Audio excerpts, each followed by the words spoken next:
പഴുത്ത മാങ്ങയുടെ സീസൺ ആയപ്പോ തന്നെ കൊച്ചുങ്ങൾ പറഞ്ഞു തുടങ്ങി മാംഗോ ഐസ്ക്രീം ഉണ്ടാക്കി തരുമോന്ന്. അപ്പൊ ഞാൻ പറഞ്ഞു അതിനിപ്പോ എന്താ ഉണ്ടാക്കി തരാലോ എന്ന് പറഞ്ഞു. അപ്പൊ നമുക്ക് ഒരു ഹോം മെയ്ഡ് മാംഗോ ഐസ്ക്രീം ഉണ്ടാക്കിയാലോ. മാങ്ങ മുറിച്ച് കഷ്ണങ്ങളാക്കിയിട്ട് മിക്സിയിൽ പാൽപ്പൊടി, കണ്ടൻസ്ഡ് മിൽക്ക് മെയ്ഡ് ഇതെല്ലാം ഒഴിച്ചു കൊടുത്ത് കുറച്ച് അണ്ടിപ്പരിപ്പും കൂടി ഇട്ട് കൊടുത്ത് കുറച്ച് പാലും ഇട്ട് കൊടുത്ത് മിക്സിയിലിട്ട് അടിച്ചെടുക്കുക. ഇവയെല്ലാം നന്നായിട്ട് അരച്ച് പൾപ്പാക്കി എടുക്കണം കേട്ടോ. അരച്ചെടുത്ത പൾപ്പ് നമ്മളൊരു ഡബ്ബയിലോ അല്ലെങ്കിൽ ഒരു എയർ ടൈറ്റ് ആയിട്ടുള്ള ഒരു പാത്രത്തിലോ ഒഴിച്ചു വെക്കണം കേട്ടോ. ഒരു മാങ്ങ ഞാൻ മാറ്റി വെച്ചിട്ടുണ്ടായിരുന്നു ചോപ്പ് ചെയ്തിടാനായിട്ട്. അപ്പൊ ഈ മാങ്ങയും കശുവണ്ടിയും കുറച്ച് ചോപ്പ് ചെയ്തിടുമ്പോൾ നമുക്ക് ആ മാങ്ങ കടിക്കുമ്പോൾ നല്ല ടേസ്റ്റ് ആയിരിക്കും. അപ്പൊ കുറച്ച് കശുവണ്ടിയും കൂടി ചോപ്പ് ചെയ്തിടണം. എയർ ടൈറ്റ് ആയിട്ടുള്ള പാത്രത്തിൽ നമ്മൾ സാധാരണ റാപ്പ് ചെയ്യേണ്ട ആവശ്യമില്ല. പക്ഷെ ഞാൻ റാപ്പ് ചെയ്യുന്നത് വേറൊന്നും കൊണ്ടൊന്നുമല്ല.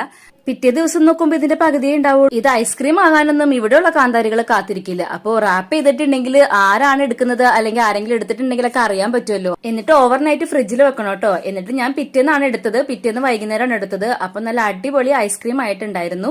അപ്പോൾ ഐസ്ക്രീം ഒക്കെ എല്ലാവർക്കും ഞാൻ സെർവ് ചെയ്തു. ഐസ്ക്രീം തിന്നാത്ത എന്റെ ഇക്ക പോലും ഈ ഐസ്ക്രീം കഴിച്ചു. അപ്പോൾ വീഡിയോസ് ഇഷ്ടപ്പെട്ടിട്ടുണ്ടെങ്കിൽ എല്ലാവരും ലൈക്ക് ചെയ്യണം, ഷെയർ ചെയ്യണം, സബ്സ്ക്രൈബ് ചെയ്യണം. പിന്നെ എല്ലാവർക്കും ഐസ്ക്രീം ഉണ്ടാക്കി കൊടുക്കണം. താങ്ക്